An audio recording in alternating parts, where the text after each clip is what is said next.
القادر جیلانی غوث اعظم بغدادی رضی اللہ تعالیٰ عنہ جسم کے اعتبار سے جب ان کا حلیہ آپ کتابوں میں پڑھیں گے اتنے دبلے پتلے تھے کہ گردن کی ہڈی بھی دکھتی تھی، بہت دبلے پتلے تھے، کثرت سے عبادت کرنے کی وجہ سے۔ ارے جو 40 سال تک ایک انگور کے دانے سے سحری کرتا ہو اور ایک آدھا گلاس پانی میں افطاری کرتا ہو تو جسم کا حال کیا ہوگا؟ غوث پاک رضی اللہ تعالیٰ عنہ۔ بسم اللہ الرحمن الرحیم۔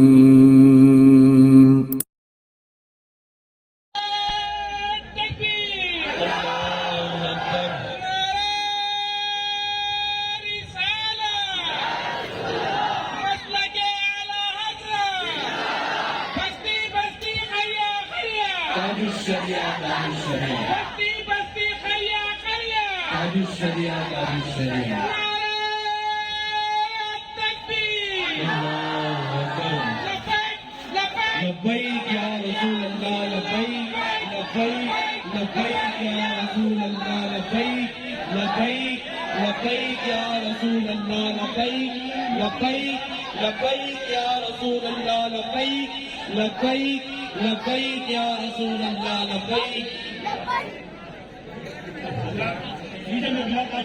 حضرت علامہ مولانا مفتی غلام مصطفیٰ صاحب رضوانی نائب مفتی اعظم برائے ان کی دلخوشی کے لیے مولانا شکیل صاحب سے گزارش کروں گا کہ حضرت کی دلخوشی فرمائے۔ حضرات کیجیے ایک ایسے بے باک خطیب آپ کی سماعتوں کے حوالے، تبت کی وادی سے لے کر بنگال کی کھاڑی تک، کشمیر سے لے کر کنیا کماری تک، پوری دنیا کے اندر میں اونچے آواز سے بولیں گے، اونچی آواز سے بولے، تبت کی وادی سے لے کر بنگال کی کھاڑی تک، کشمیر سے لے کر کنیا کماری تک،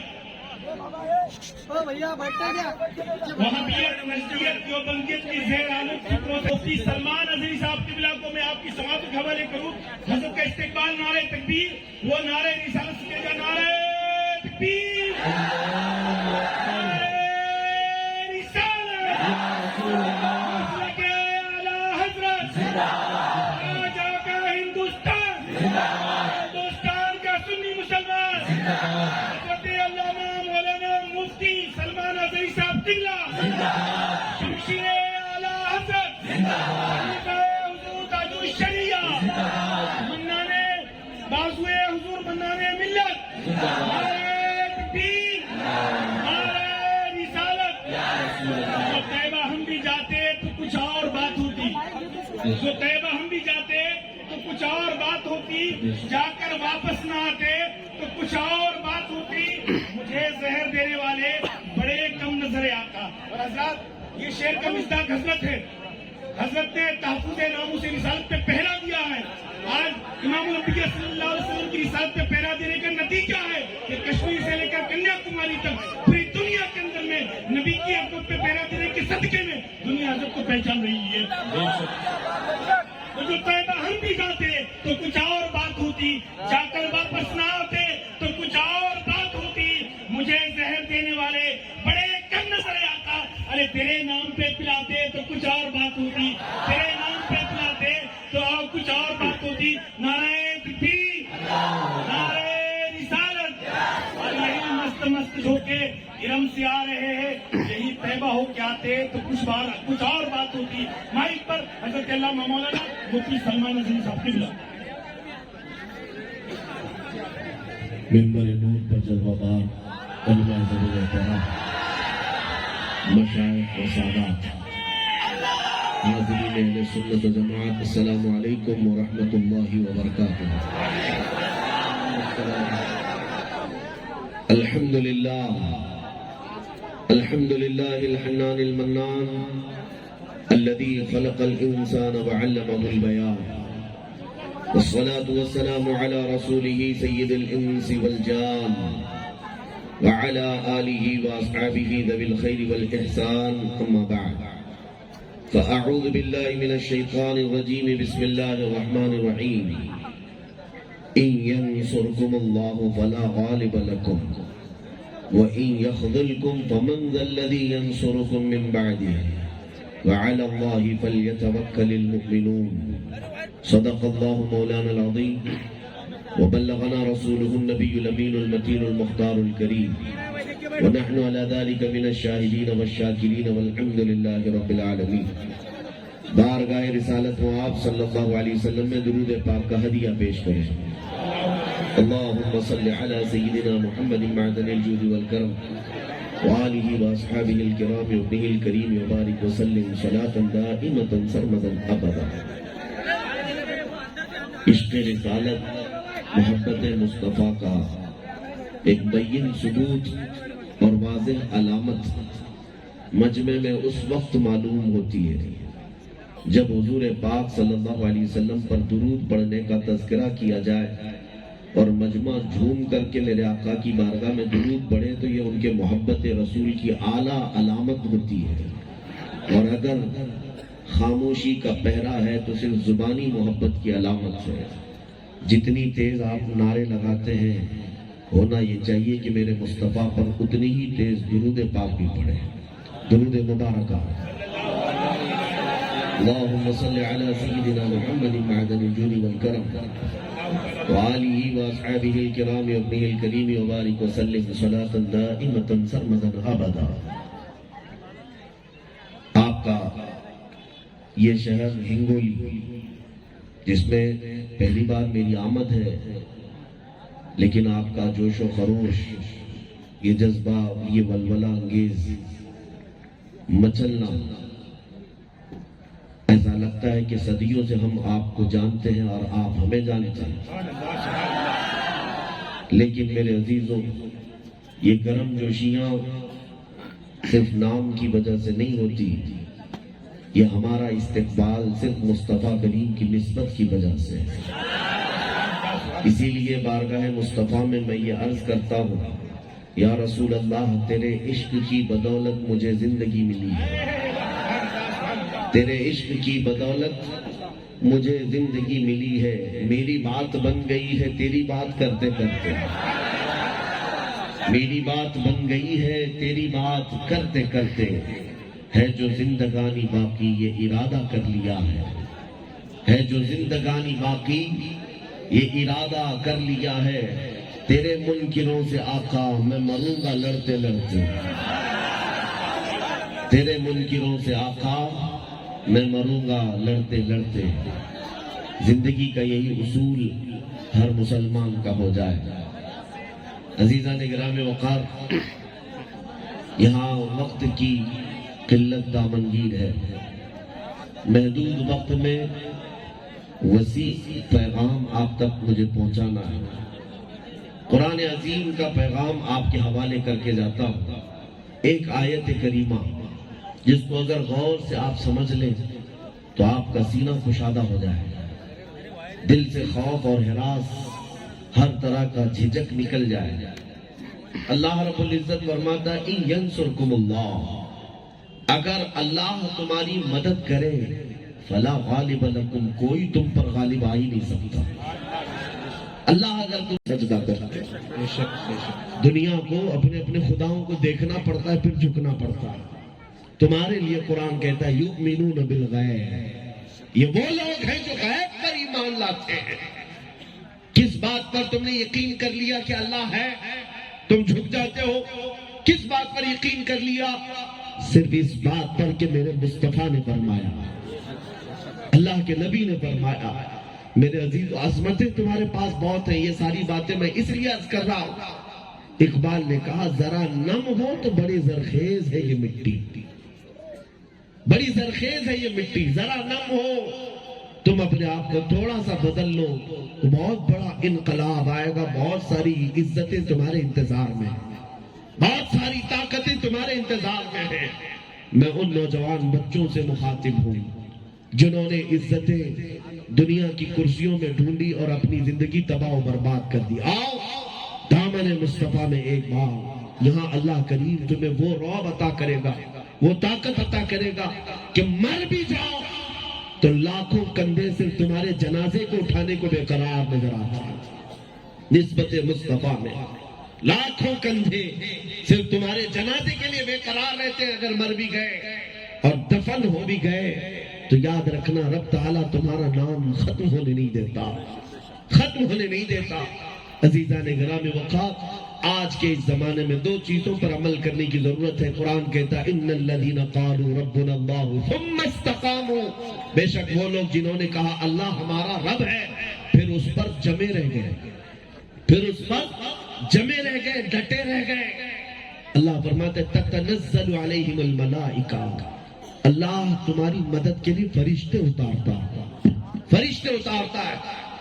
اب ہر ایک نوجوان توجہ سے سنے مجھے، حالات اگر ایسے آ گئے کہ تم اکیلے کہیں کسی کے ہاتھ میں پھنس گئے، چاہے تمہاری چمڑی اکھاڑ دی جائے، چاہے تمہارے ہاتھ پیر کاٹ دیے جائیں، میرے عزیزو ایمان اتنا مضبوط رکھو کہ ہر بات پر تم اللہ اکبر ہی کہو. میرا اللہ سب سے بڑا. جان جاتی ہے تو اس نعرے پر جائے، جان جاتی ہے تو اس نعرے پر جائے کہ جنت ہمارے انتظار میں ہے. ایمان اتنا مضبوط کر لو. استقامت اسی کو کہتے ہیں. یہ آج کے زمانے میں بہت ضروری میسج تمہیں دے رہا ہوں. وہ اور لوگ ہوں گے جو حالات کو دیکھتے ہوئے اپنا سب کچھ بدل جاتے ہیں. ہاں، ان منافقین کی طرح مت بننا کہ طوفان ادھر سے آیا تو ادھر کی جماعت میں گئے، ادھر مصیبت آئی تو ادھر کی جماعت میں گئے. نہیں، تم مصطفیٰ کریم صلی اللہ علیہ وسلم کے غلام ہو. تمہیں ڈٹے رہنا ہے، جمے رہنا ہے، استقامت کا مظاہرہ کرنا. اللہ کی مدد ضرور آئے گی، اللہ کی مدد ضرور آئے گی. میں نے اپنی مختصر سی زندگی میں دیکھا اللہ کریم نے ہر جگہ ہماری مدد فرمائی. اگر آزمائش ہمارا مقدر ہے تو وہ ہو کر رہے گا، امتحان اگر مقدر ہے تو وہ ہو کر رہے گا. لیکن میں نے دیکھا ہے رب ذوالجلال نے ہر جگہ مدد فرمائی. کیا آپ نہیں دیکھتے ہندوستان کی سرزمین پر میں ہر علاقے میں جاتا رہا، پچھلے 6 مہینے سے شاید میں کبھی کسی دن خالی نہیں رہا. ہر علاقے میں حضور پاک صلی اللہ علیہ وسلم کے عاشقوں کی بھیڑ میں موجود انہیں پیغامات دیتا رہا، سنتا رہا، ملتا رہا. اور مجھے یہ پتا ہے کہ اتنا مجمع صرف تقریر سننے نہیں آتا. تقریر تو سب یوٹیوب وغیرہ کے ذریعے سنتے ہیں، یہ صرف دیکھنے اور ملنے آتے ہیں. اکثر کا حال یہ ہے، مجھے پتا ہے. لیکن یہ کس بات کی وجہ سے یہ عزت ہے؟ یہ آج یہاں جس کا نام میں نے بچپن سے نہ سنا، اس گاؤں میں ہمارے لیے اتنا بڑا استقبال کس بات کا ہے؟ یہ صرف اسی بات کا ہے کہ جب تک کہ مدینے سے اشارے نہیں ہوتے روشن میری قسمت کے ستارے نہیں ہوتے. جب تک کہ مدینے سے اشارے نہیں ہوتے روشن میری قسمت کے ستارے نہیں ہوتے.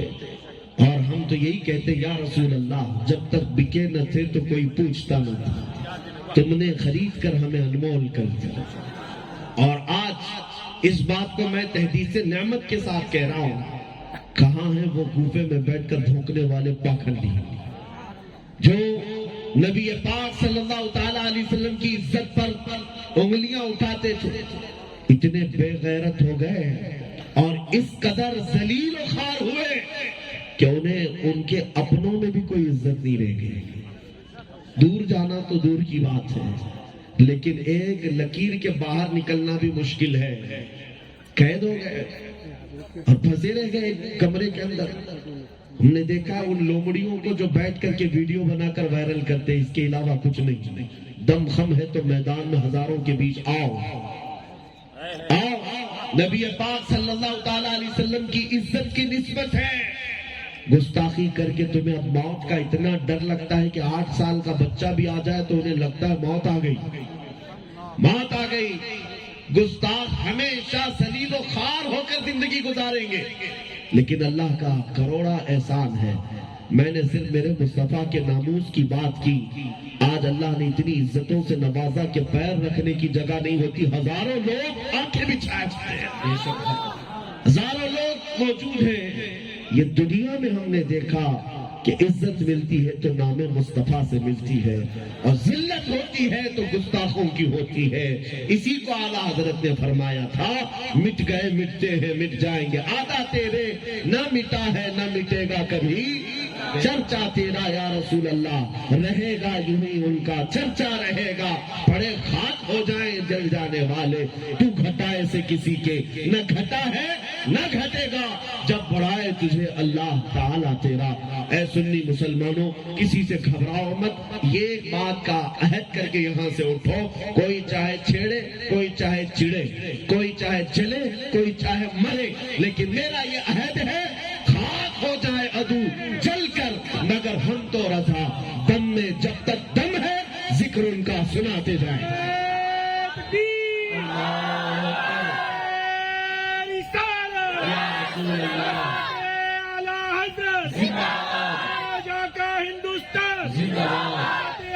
مفتی سلمان اظہری صاحب قبلہ، اس بات کا عہد کر کے جاؤ، ہم اپنے نبی پاک کا صدقہ کھاتے ہیں، اس وقت تک ان کے گن گاتے رہیں گے جب تک جسم میں آخری خون کا قطرہ بھی باقی رہے گا۔ یہی ہمارا آشیوا ہونا چاہیے۔ میں نے پڑھا ہے بہت لوگوں کو، لیکن ایک عالم دین زندگی کے ہمارے ایک ایسے آئیڈیل بن گئے کہ جن کو انگریزوں نے پھانسی پر چڑھایا تھا، کفایت علی کافی رحمت اللہ علیہ، ان کو انگریزوں نے گرفتار کر کے ان کے جسم پر استری پھیری تھی، گرم استری، اور چمڑی جب جل گئی تو ان کے جسم پر نمک چھڑکتے تھے 8 دن تک، لیکن اس عالم دین کا ایمان خرید نہیں سکے، استقامت اور حوصلہ خرید نہیں سکے۔ 8 دن تک کفایت علی کافی نے ہر ظلم برداشت کیے۔ اسی کو شاعر نے کہا ہے، ہر ظلم گوارا ہے یا رسول اللہ، بس ایک بار کہہ دو کہ تو ہمارا ہے۔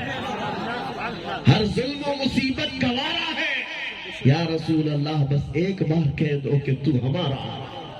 نبی پاک صلی اللہ تعالیٰ علیہ وسلم کے نام پر ان کو پھانسی پر لے جایا جا رہا تھا۔ انگریز جب پھانسی پر لے جا رہے تھے، ان سے پوچھا گیا کوئی آخری خواہش ہے تو پوری کر لی۔ پھانسی پر چڑھنے والے کہتے بیوی سے مل لوں گا، بچوں سے مل لوں گا، پراپرٹی اور جائیداد کی وصیت کر کے چلا جاؤں، کچھ باتیں کر لوں۔ نہیں، ایک عاشق رسول کہتا آخری خواہش یہ ہے کہ ایک بار نعت مصطفیٰ پڑھوں۔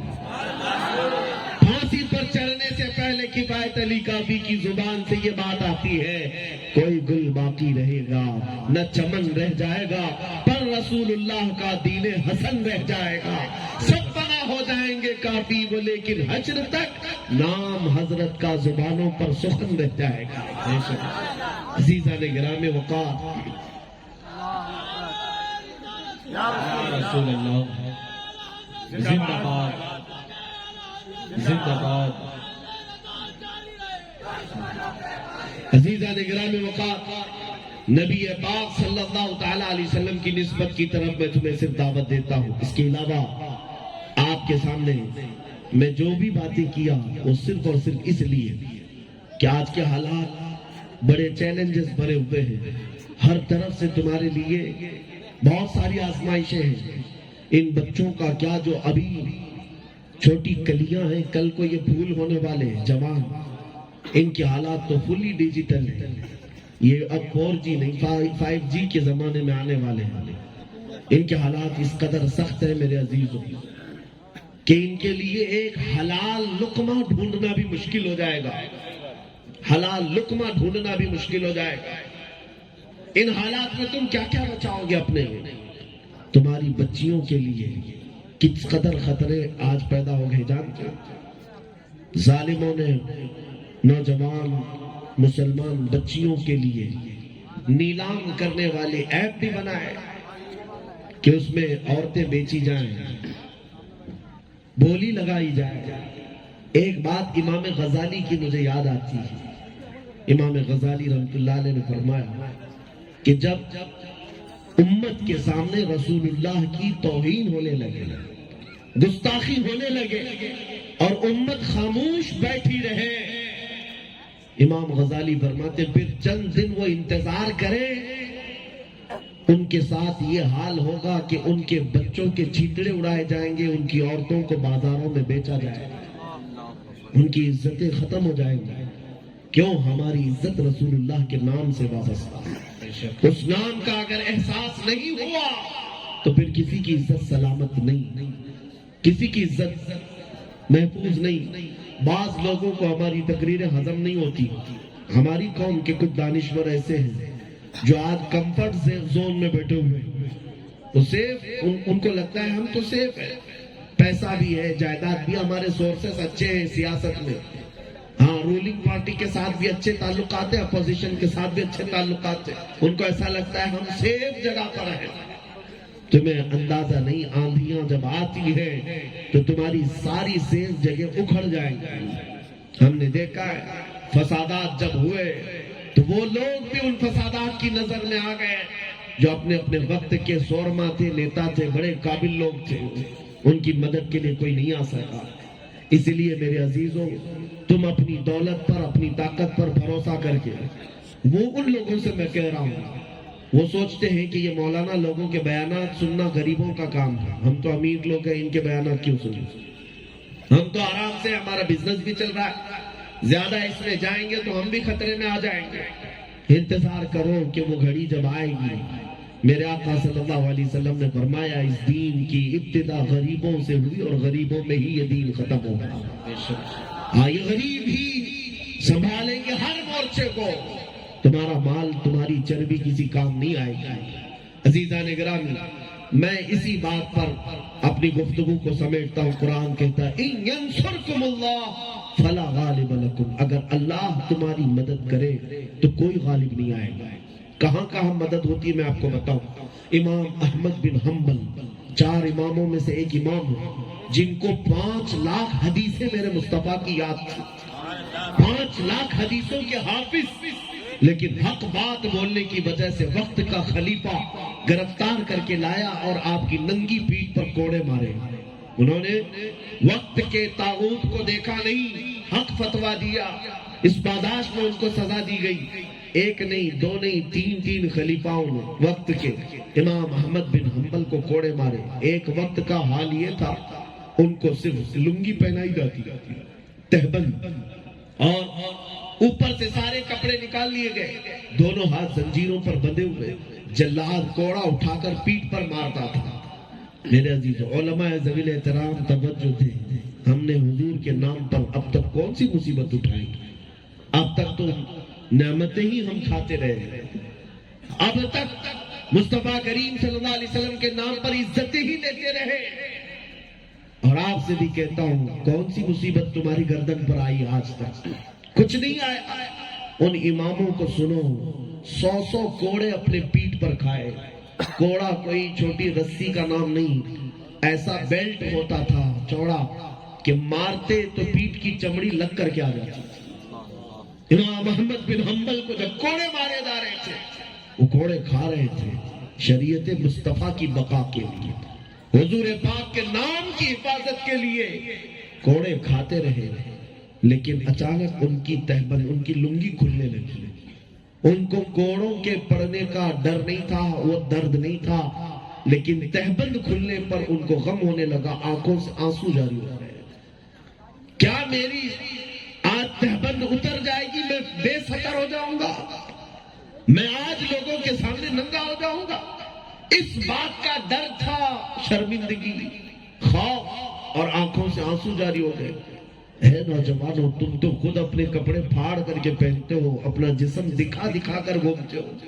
اس عالم ربانی کو قیامت میں کیا جواب دو گے جب سامنا ہو جائے کہ وہ دونوں ہاتھ زنجیروں پر بندھے ہوئے اور کوڑے کھاتے ہوئے بھی تہبند صرف ناف سے نیچے آنے لگی تو رونے لگ گئے کہ میرا سطر کھل رہا ہے. اس وقت ان کے سطر کو چھپانے والا وہاں ان کا حمایتی کوئی نہیں تھا. جب کوڑے مارنے والا جلاد مارتا رہا, لنگی نیچے آنے لگی, آنکھوں سے آنسو آئے. بس کیا دیکھتے ہیں کہ اچانک 2 ہاتھ غیب سے باہر آ گئے اور دونوں ہاتھوں نے آ کر کے ان کی تہبند کو مضبوطی سے باندھ دیا. جو رو رہے تھے امام احمد بن حنبل اچانک مسکرانے لگ گئے, ہنسنے لگ گئے. جلاد کھڑا ہو گیا, اس نے دیکھا کہ کیا ہوا. اچانک اس نے کوڑا چھوڑ دیا, کہا ابھی تھوڑی دیر پہلے تم تو رو رہے تھے, تمہاری لنگی کھل رہی تھی, اب یہ کیسے مضبوط ہو گئی, اب تم ہنس کیوں رہے ہو؟ امام احمد بن حنبل نے کہا تو اپنا کام جاری رکھ, تو جو کوڑے مار رہا تھا مارتا رہے, تیرے کام پر تو عمل کر. کہا کہ کیا ہوا تمہارے ساتھ؟ امام احمد بن حنبل کہتے ہیں جس کے نام پر میں کوڑے کھا رہا تھا وہ ذات گرامی آ گئی. بے شک میرے عزیزوں مدد اللہ کی آئے گی چاہے تم کسی کے نرغے میں ہی کیوں نہ ہو, چاہے تم کسی کے پنجوں میں ہی کیوں نہ ہو, مولا کریم تمہیں تنہا کبھی نہیں چھوڑے گا. میرے مصطفیٰ کریم صلی اللہ علیہ وسلم کی عنایتیں ہر گھڑی تمہارے ساتھ ہوں گی, لیکن ان غلاموں کی میں بات کرتا ہوں جن کا دل در مصطفیٰ میں لگا ہوا ہو, وہ حضور کے سچے محبت کرنے والے وفادار غلام ہو. پھر دنیا میں ہم نے تاریخ میں یہ بھی دیکھا ہے کہ اگر یہ گھوڑے دریاؤں میں بھی ڈال دیں تو دریا انہیں سب راستے دے دیا کرتا ہے. اگر یہ پہاڑوں کو کہہ دے تو وہ پہاڑ اپنی جگہ چھوڑ دے. اگر یہ غلامان مصطفیٰ طوفانوں کو کہہ دے تو یہ رخ بدل لے. تمہیں پتا ہے مصر جب فتح ہوا تو عمرو بن عاص گورنر تھے مصر کے. مصر میں ایجپٹ جس کو آج کہتے ہیں, مصر میں ایک بری رسم تھی. وہاں ایک دریا بہتا ہے, دریائے نیل, پوری دنیا کی سب سے مشہور دریا کا نام ہے. وہ دریائے نیل سال میں ایک بار سوکھ جاتا تھا, اور مصر والے کیا کرتے تھے, 16 سال کی ایک نوجوان خوبصورت لڑکی جس کو ڈھونڈا جاتا تھا, دلہن بنا کر سجایا جاتا اور دریائے نیل کے پاس لا کر اسے ذبح کر کے اس کا خون بہایا جاتا, بلی چڑھائی جاتی. بلی چڑھانے کا رواج تھا. پھر دریا لبالب بھر جاتا تھا, پانی پھر آ جاتا. یہ بری رسم, یہ برا رواج برسوں سے چل رہا تھا. جب اسلام مصر میں آیا, عمرو بن عاص آئے, ان کے زمانے میں بھی دریائے نیل سوکھ گیا. جو نئے نئے اسلام میں آئے تھے ان سبوں نے کہا ایک لڑکی ذبح کرنی پڑے گی, ورنہ یہ دریائے نیل پانی نہیں دے گا, اور اگر پانی نہیں آیا تو ہمارے سبزے نہیں آئیں گے, کھیتیاں سوکھ جائیں گی. عمرو بن عاص نے کہا میں یہ رسم تو ہونے نہیں دوں گا, لیکن اگر دریا حقیقت میں سوکھ رہا ہے تو اس کا علاج کیا ہے. انہوں نے خط لکھ کر کے سیدنا عمر ابن خطاب کے پاس بھیجا. امیر المومنین عمر ابن خطاب کے پاس لکھ کر کے بھیجا کہ ایسے ایسے حالات ہیں. جب حضرت عمر فاروق رضی اللہ تعالیٰ عنہ کے پاس یہ خط آیا, آپ نے خط کو دیکھا اور پھر 2 خط لکھے. توجہ اے مسلمانوں, توجہ, 2 خط لکھے. ایک خط عمرو بن عاص کے نام اور دوسرا خط دریائے نیل کے نام. آج تک کبھی سنا کہ کسی نے دریا کو بھی خط لکھا ہو, کوئی پہاڑوں کو بھی خط لکھتا ہو, کوئی پرندوں کو بھی خط لکھتا ہو؟ اگر نہیں سنا ہے تو سنو, یہ کام صرف غلامان محمد کرتے ہیں, یہ صرف میرے مصطفیٰ کے غلام. حضرت عمر فاروق نے عمرو بن عاص کو ایک خط لکھا, کہا تم نے جو کیا صحیح کیا, یہ اسلام میں رائج نہیں ہو سکتا, یہ رواج, یہ بری رسم ختم کی جائے گی.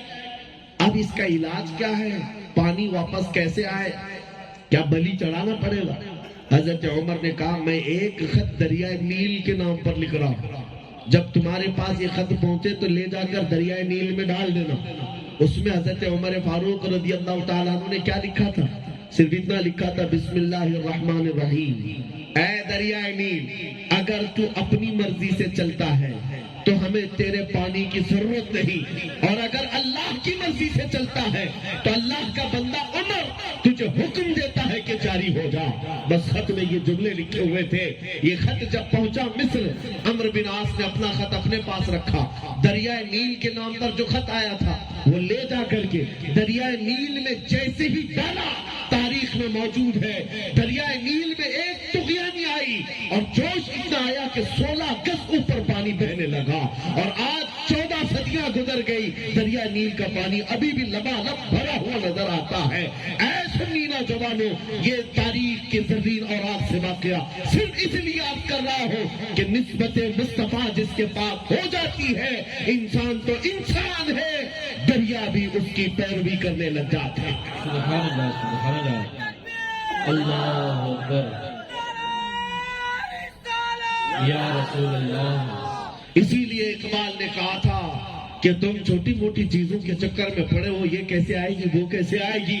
اقبال کہتا ہے کہ محمد سے وفا تو نے, کہ محمد سے وفا تو نے, تو ہم تیرے ہیں. یہ جہاں چیز ہے کیا لوح و قلم تیرے ہیں. لوح و قلم تیرے ہیں.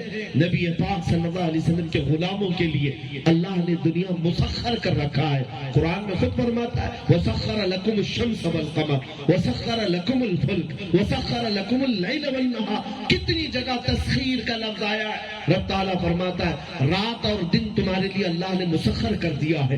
چاند اور سورج کو اللہ نے تمہارے حوالے کر دیا ہے. کشتیوں کو سمندروں پر اللہ نے تمہارے تابع کر دیا ہے. شرط یہ ہے اگر تم سچے ایمان والے ہو جاؤ. اور ایمان کسے کہتے ہیں؟ ساری دنیا سے زیادہ میرے مصطفیٰ سے محبت کرنا. یہ ایمان کی اعلیٰ مثال ہے. آج یہ عہد کر کے اٹھے اے اس میدان میں جمع ہونے والوں، اے غیور مسلمانوں، آج یہ عہد کریں گے اب ہم جئیں گے تو عشق مصطفیٰ میں جئیں گے. جئیں گے انشاءاللہ. میں اور کوئی چیز نہیں مانگ رہا، کوئی چیز نہیں مانگ رہا، بس اتنی چیز مانگ رہا ہوں کہ حضور صلی اللہ علیہ وسلم کو حاضر و ناظر جانتے ہیں. آپ کا یہ عقیدہ ہے کہ نبی پاک صلی اللہ علیہ وسلم ہمیں دیکھ رہے ہیں. آپ کا یہ عقیدہ ہے میرے آقا ہمیں سن رہے ہیں. آؤ پھر اپنے نبی کو سناؤ یہ کہہ کر کے یا رسول اللہ دہن میں زبان تمہارے لیے، بدن میں ہے جان تمہارے لیے. ہم آئے یہاں تمہارے لیے، اٹھے بھی وہاں تمہارے لیے. صبا وہ چلے کہ باغ پھلے، وہ پھول کھلے کہ دن ہو بھلے. لوا کے تلے سنا میں کھلے، رضا کی زبان تمہارے لیے. لوا کے تلے سنا میں کھلے یا رسول اللہ ہم سب کی زبان تمہارے لیے. وآخر دعوانا الحمدللہ رب العالمین. نعرہ تکبیر، رسالت، خلیفہ حضور تاج شریعہ، حضور گلزار ملت.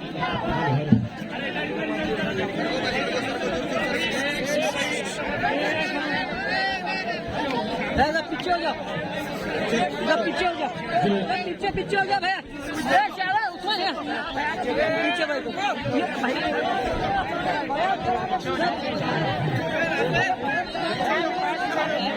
پیچھے بھائی پیچھے